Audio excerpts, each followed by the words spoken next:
If you live on the east coast of the United States, you've spent the last 17 years of your life walking, eating, and sleeping above a dormant army of insects. These are the cicadas. Every 17 years, billions of them emerge from the ground to do three things: molt, mate, and die. There are 15 different broods of cicadas out there, grouped by when they'll emerge from the ground. Some of these broods are on a 13-year cycle. Others are on a 17-year clock. Either way, the cicadas live underground for most of their lives, feeding on the juices of plant roots.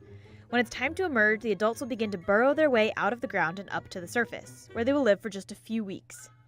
During these weeks, though, everybody will know that cicadas have arrived. There will be billions of them, and they're loud. Male cicadas band together to call for female mates, and their collective chorus can reach up to 100 decibels, as loud as a chainsaw. In fact, if you happen to be using a chainsaw or lawnmower, male cicadas will flock to you, thinking that you're one of them. Now, like most things in nature, the cicadas don't arrive without a posse.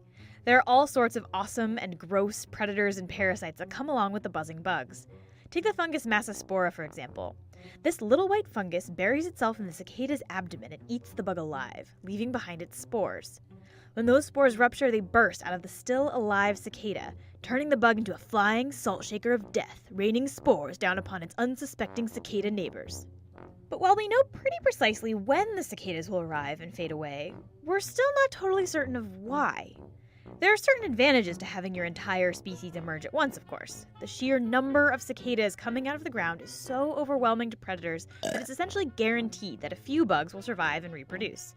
And since cicadas emerge every 13 or 17 years, longer than the lifespan of many of their predators, the animals that eat them don't learn to depend on their availability. But why 13 and 17 years instead of 16 or 18 or 12? Well, that part no one really knows. It's possible the number just happened by chance, or perhaps cicadas really love prime numbers. Eventually, the cicadas will mate and slowly die off, their call fading into the distance. The eggs that they lay will begin the cycle again, their cicada babies burrowing into the earth, feeding on plant juice and waiting for their turn to darken the skies and fill the air with their songs. In 17 years, they'll be ready.